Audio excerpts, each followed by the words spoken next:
മുണ്ടക്കൈയുടെ ഈ കെട്ടിടങ്ങൾക്കടിയിൽ ഏതെങ്കിലും ഒരു പ്രാണൻ്റെ തുടിപ്പ് ബാക്കിയുണ്ടോ എന്നുള്ളതാണ് എല്ലാവരുടെയും തിരയാനിറങ്ങുമ്പോൾ എല്ലാവരുടെയും ഉള്ളിലെ ആഗ്രഹം. പക്ഷേ അത് ഇന്നൊന്നും എന്തായാലും അത് സാധ്യമായില്ല. ആഗ്രഹം പ്രാവർത്തികമാകുന്ന കാഴ്ച ഇന്ന് ദൗർഭാഗ്യവശാൽ കണ്ടില്ല. ഇന്ന് മുണ്ടക്കൈയിൽ നിന്ന് മൃതദേഹങ്ങൾ കണ്ടെടുത്തു. ഇന്നും ചാലിയാർ പുഴയെ ഓരോ മൃതദേഹങ്ങൾ കണ്ടെടുത്തു. പക്ഷേ ഇന്ന് മുണ്ടക്കൈയിൽ നിന്ന് കണ്ടെടുത്തതിനേക്കാൾ കൂടുതൽ ചാലിയാർ പുഴയോരത്തു നിന്നാണ്. ചാലിയാർ പുഴയോരത്ത് കൂടുതൽ കുറച്ചുകൂടി തറവ് സെർച്ചിങ് വരും ദിവസങ്ങളിൽ വേണ്ടി വരുമെന്ന് തോന്നുന്നു. കാര്യം ഇന്നലെ ഒരു കുട്ടിയുടെ 10 വയസ്സുള്ള കുട്ടിയുടെ മൃതദേഹം കണ്ടെത്തിയത് അവിടെ നിന്ന് ഏകദേശം ഒരു 80-86 പുഴ ദൂരം നോക്കിക്കഴിഞ്ഞാൽ 80-86 കിലോമീറ്റർ അകലെയാണ്. എസ് വിജയകുമാർ ചേരുന്നുണ്ട്. വിജയകുമാർ, ഇന്നിപ്പോൾ രക്ഷാദൗത്യം ഏതാണ്ട് തീരുന്നു എന്ന് കരുതണോ?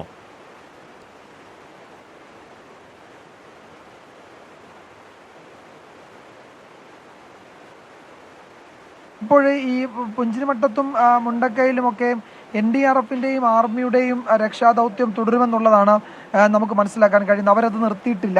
മഴ പെയ്ത സാഹചര്യത്തിൽ തൽക്കാലത്തേക്ക് അവസാനിപ്പിച്ചതാണ്. പക്ഷേ അത് പുനരാരംഭിക്കുമെന്നാണ് അറിയുന്നത്, കാലാവസ്ഥ അനുകൂലമായാൽ.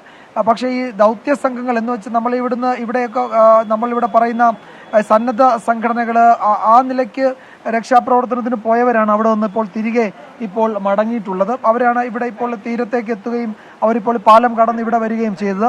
ഹാഷ്മി, ഞാനിത് പറയുന്നതിനിടയിലും ഇവിടെ മഴ വീണ്ടും പെയ്യുകയാണ്, വീണ്ടും ശക്തമാവുകയാണ്. ഇടയ്ക്കൊന്ന് മാറി നിന്ന ശേഷം വീണ്ടും മഴ ശക്തമാവുകയാണ്. എനിക്ക് തോന്നുന്നു ഉച്ചയ്ക്ക് ശേഷം ഇങ്ങനെ തോരാതെ പെയ്യും എന്ന് തോന്നുന്നു. ആ നിലയിലാണ് ആകെ മൂടിക്കെട്ടിയ ഒരു കാലാവസ്ഥ.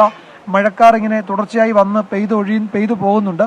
അപ്പോൾ മഴയായിരിക്കും ഉച്ചയ്ക്ക് ശേഷമെന്ന് തോന്നുന്നു. ഇപ്പോൾ സമയം ഇത്രയും ആയ സാഹചര്യത്തിൽ ഇനിയും അങ്ങനെ കാര്യക്ഷമമായ ഒരു തെരച്ചിൽ ഇനിയുള്ള 1-2 മണിക്കൂർ നടക്കുമെന്ന് എനിക്ക് തോന്നുന്നില്ല. പ്രത്യേകിച്ച് പ്രതികൂലമായ ഒരു ടെറൈനിൽ അത് അസാധ്യമായിരിക്കും. അതുകൊണ്ട് കാര്യമായ എന്തെങ്കിലും പ്രയോജനം ഉണ്ടാകുമെന്നും കരുതുന്നില്ല. അല്പസമയം മുമ്പ് ഒരു 3-4 JCB യൂണിറ്റുകൾ അവിടേക്ക് കയറിപ്പോയിട്ടുണ്ട്. നാളത്തെ ആവശ്യത്തിനൊക്കെ അത് ഉപകരിച്ചേക്കുമെന്നാണ് കരുതുന്നത്. അപ്പോൾ അത്തരം ക്രമീകരണങ്ങൾ, ഇപ്പോൾ അവിടെ വേണ്ടുന്ന ഇൻഫ്രാസ്ട്രക്ചർ, അടിസ്ഥാന സൗകര്യങ്ങളൊക്കെ ധാരാളം അവിടെ എത്തുന്നുണ്ട്. അതിലൊരു പോരായ്മയുമില്ല. ഇനി വേണമെങ്കിൽ സമീപ ജില്ലകളിൽ നിന്ന് വിളിച്ചു വരുത്താം എന്നാണ് ഡിസ്ട്രിക്ട് അഡ്മിനിസ്ട്രേഷൻ പറയുന്നത്. നമ്മൾ ഇന്നലെ രാത്രി നമ്മളുടെ ഇവിടുത്തെ ഡ്യൂട്ടി കഴിഞ്ഞ് തിരികെ പോകുന്ന മേപ്പാടിയിലേക്കുള്ള യാത്രയ്ക്കിടയിൽ വലിയ മെഷീനുകൾ എന്ന് വെച്ചാൽ ഈ മണ്ണുമാന്തി യന്ത്രങ്ങളുടെ വലിയ യൂണിറ്റുകൾ മറ്റു പല ജില്ലകളിൽ നിന്നും ചുരം കയറി മേപ്പാടി ഭാഗത്തേക്ക് വന്ന് അവിടെ നിർത്തിയിട്ടിരിക്കുന്നത് നമ്മൾ കണ്ടിരുന്നു. പിന്നീട് അന്വേഷിച്ചപ്പോഴാണ് രാത്രി വൈകി അതൊക്കെ തിരികെ മുണ്ടക്കയിലേക്ക് തന്നെ പോവുകയും ചെയ്തു അത്ര. അപ്പോൾ അതാണ് 25-ലധികം മെഷീനുകൾ രാവിലെ അവിടെ ഉണ്ടായിരുന്നു എന്ന് റവന്യൂ മന്ത്രി K. രാജൻ പറഞ്ഞത്. അപ്പോൾ അതൊക്കെയാണ് അവിടെ ഇത്തരം കാര്യങ്ങളിലൊന്നും കാര്യമായ പ്രശ്നം അവിടെയില്ല. അതൊക്കെ അവിടെ ഒരുക്കുന്നുണ്ട്. ഈ ഉച്ചയ്ക്ക് ശേഷമൊക്കെ ഈ തുടർച്ചയായി പെയ്യുന്ന മഴയാണ് അവിടുത്തെ ദൗത്യത്തെ പിന്നോട്ടടിക്കുന്നത്. മറ്റൊരു പ്രധാനപ്പെട്ട കാര്യം ഹാഷ്മി, ഇന്നിപ്പോൾ പുഞ്ചിരിമട്ടത്ത് നമ്മൾ കേട്ടതാണ്. അപ്പോൾ അവിടെ ഉണ്ടായിരുന്ന ആളുകളിൽ പലരും ഇപ്പോൾ അതിൻ്റെ മുകൾ ഭാഗത്തൊക്കെ ഇനിയിപ്പോൾ അവിടെ ജീവനോടെയൊന്നും ആരുമില്ല. അവരെയൊക്കെ കണ്ടെത്താൻ കഴിഞ്ഞു, അവരെ തിരിച്ചെത്തിക്കാൻ കഴിഞ്ഞു എന്ന് പറയുന്നത്. ഇനിയിപ്പോൾ മണ്ണിനടിയിൽ ഉണ്ടോ എന്നറിയില്ല. പക്ഷേ അപ്പോഴും ഒരു പ്രധാനപ്പെട്ട പ്രശ്നമുള്ള ചാലിയാറിൽ നിന്ന് നമുക്ക് വീണ്ടും ഈ എന്താണ് പറയുന്നത് ചേതനയേറ്റ ശരീരങ്ങൾ കിട്ടുകയാണ്. അത് ഒഴുകി നടക്കുന്നത് നമ്മൾ പിന്നെയും സങ്കടങ്ങളുടെ കണക്ക് വരികയാണ്. മരണം 297ലേക്ക് ഉയരുന്നു എന്നുള്ളതാണ് ഏറ്റവും ഒടുവിൽ വരുന്ന ഇന്ന് കിട്ടിയ മൃതദേഹങ്ങളുടെ കണക്കുകൂടി കൂട്ടുമ്പോൾ മൊത്തം ഈ പറയുന്ന ചൂരൽമല എന്ന് പറഞ്ഞാൽ കേരളം, നമ്മുടെ ഐക്യകേരളം ഇതുവരെ കണ്ട ഏറ്റവും വലിയ ദുരന്തത്തിൽ മരണം 297ലേക്ക് കുതിച്ചുയരുകയാണത്. വല്ലാത്ത സങ്കടമാണ്, വേദനയാണെന്ന് പറഞ്ഞത്. അത് കേവലം 297 എന്ന് പറയുന്ന ഒരു അക്കം മാത്രമല്ല, അത് 297 മനുഷ്യരാണ്. 297 പേരുടെ അത്താണിയാണ്. 297 പേരുടെ ആരൊക്കെയോ പ്രിയപ്പെട്ടവരും ഉറ്റവരും ഉടയവരും ഒക്കെയാണ്. ഇനി ഒരു കാലത്തും കേരളം ഇത്തരത്തിൽ ഇങ്ങനൊരു വേദനയുടെ നടുക്കയത്തിലേക്ക് എടുത്തെറിഞ്ഞുകൂടാ എന്ന് ആഗ്രഹിക്കുന്നു. ഇതുണ്ടാകാൻ പാടില്ലാത്തതാണ്. പിന്നെ വിധിയുടെ വിളയാട്ടം എന്നൊക്കെ പറയുന്ന മട്ടിൽ ഇത് സഹിച്ചാൽ മതിയാവുകയുള്ളൂ. ഇത് സംഭവിച്ചു കഴിഞ്ഞ കാര്യമാണ്. ഇനി ഒരിക്കൽ കൂടി ഉണ്ടായിക്കൂടാ. കൂടുതൽ ചർച്ചകൾ ആ വിഷയത്തിൽ ഉണ്ടാവേണ്ടതുണ്ട്. എന്തുകൊണ്ടാണ് ഉരുൾപൊട്ടൽ എന്നതിനെക്കുറിച്ച് ബ്ലെയിം ഗെയിം അല്ലാത്തുള്ള ആഴത്തിലുള്ള ചർച്ചകളൊക്കെ ഇനി ഉണ്ടാവേണ്ടതുണ്ട്. അത് അതിതീവ്ര മഴ മാത്രമാണോ?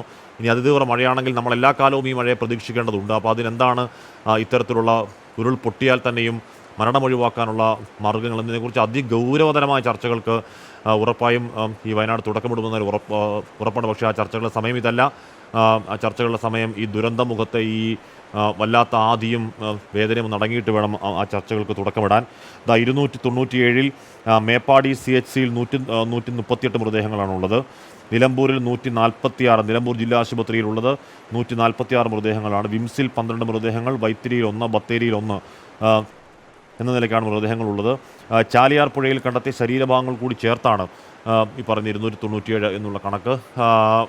എന്ന് പറഞ്ഞാൽ അത് 300-നടുത്തേക്കൊക്കെ പോകുന്നു എന്ന് പറയുന്നത് എന്തൊരു വലിയ കണക്കാണ് എന്ന് ആലോചിച്ച് നോക്കണം. മിനിഞ്ഞാന്ന് 6 മണിക്ക് ഉരുൾപൊട്ടലുണ്ടായ ദിവസം 6 മണിക്ക് രാവിലെ 6 മണിക്ക് 2 മരണം എന്ന് റിപ്പോർട്ട് ചെയ്ത് തുടങ്ങിയതാണ്. ഇപ്പോൾ അത് 297 വരെ എത്തി നിൽക്കുകയാണ്. അപ്പോഴും 240ഓളം പേരെ ഇനിയും കാണാനില്ല എന്ന് അനൗദ്യോഗികമായി പറയുന്നുണ്ട്. അവിടുത്തെ പ്രദേശവാസികൾ അതിനേക്കാൾ കേട്ടാൽ പേടി വരുന്ന കണക്ക് അവിടുത്തെ പ്രദേശവാസികൾ പറയുന്നുണ്ട്.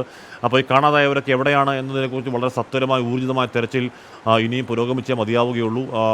രക്ഷാപ്രവർത്തകർ കടന്നിട്ടില്ലാത്ത മേഖലകളുണ്ട് എന്ന് അവിടുത്തെ ചില ആളുകൾ, ഈ ക്യാമ്പുകളിലെ ചില ആളുകളൊക്കെ പറയുന്നുണ്ട്. അപ്പോൾ അവരെയും വേണമെങ്കിൽ ഈ മുണ്ടക്കൈ മേഖലയിലുള്ള 1-2 പ്രദേശവാസികളെയൊക്കെ കൊണ്ടുപോയി, 1-2 അല്ല 2-3 പ്രദേശവാസികളെയൊക്കെ കൊണ്ടുപോയി അവിടെ പോയി എവിടെയായിരുന്നു അവരുടെ വീടെന്ന് അവർക്കാണ് കൃത്യമായി പറയാൻ അറിയുന്ന ഒരാൾ, ഒരു ക്യാമ്പിലുള്ള ഒരാൾ നമ്മുടെ റിപ്പോർട്ടറോട് സംസാരിക്കുമ്പോൾ അക്കാര്യം അവർ പറയുന്നുണ്ടായിരുന്നു. KSEBയുടെ ഒരു പ്രവർത്തനം അവിടെ നടക്കും. നേരത്തെ KSEB ചൂരൽമലയിൽ വൈദ്യുതി പുനഃസ്ഥാപിച്ച് വലിയ മാതൃകയായവരാണ്. കറണ്ട് പോയി മണിക്കൂറുകൾക്കകം തന്നെ വൈദ്യുതി സ്ഥാപിച്ച് അവർ മാതൃകയായി പ്രതിബദ്ധത തെളിയിച്ചവർ. ഇത് സ്ട്രീറ്റ് ലൈറ്റോ ഫ്ലഡ് ലൈറ്റോ അങ്ങനെ എന്തോ സംവിധാനമാണ്. അത് വീണ്ടും കറണ്ട് പ്രശ്നം ഉണ്ടാകുമ്പോഴേക്കും KSEB എത്തി അത് പണിഞ്ഞുകൊണ്ടിരിക്കുകയാണ്. KSEBയുടെ അവിടുത്തെ പ്രവർത്തനം തീർത്തും മാതൃകാപരമാണ് എന്ന് ഉറപ്പായും പറയാം. അവിടെ മാത്രമല്ല പല സ്ഥലങ്ങളിലും മഴയുണ്ട്. തൃശ്ശൂരിൽ നാളെ കളക്ടർ വിദ്യാഭ്യാസ സ്ഥാപനങ്ങൾക്ക് അവധി പ്രഖ്യാപിക്കുന്നത്. കൂടുതൽ സ്ഥലങ്ങളിൽ അവധി പ്രഖ്യാപനമൊക്കെ ഇനി വരുന്നതാണ്. ഒട്ടുമിക്ക എല്ലാ സ്ഥലങ്ങളും ചെറുതും വലുതുമായ വലിയ മഴ തുടരുന്നുണ്ട്. ഈ നിലമ്പൂർ ജില്ലാ ആശുപത്രിയിലെ 146 എന്നുള്ള ഈ മരണക്കണക്ക് കുറച്ച് ആശങ്കപ്പെടുന്നതിന് കാരണം ചാലിയാർ പുഴയോരത്ത് ഇനിയും ഉണ്ടോ മൃതദേഹങ്ങളെന്ന് സംശയമുണ്ടാകുന്ന കാര്യമാണ്. വിജയകുമാർ തുടരുന്നുണ്ട്. വിജയകുമാർ, 297 എന്ന കണക്ക് അത് ഈ ദുരന്തത്തിൻ്റെ വ്യാപ്തി അങ്ങേയറ്റത്തെ വ്യാപ്തിയാണെന്ന് തെളിയിക്കുന്നതാണ്. അതിനിയും ഉയരില്ല എന്ന് പറയാനും കഴിയില്ല, ദൗർഭാഗ്യവശാൽ.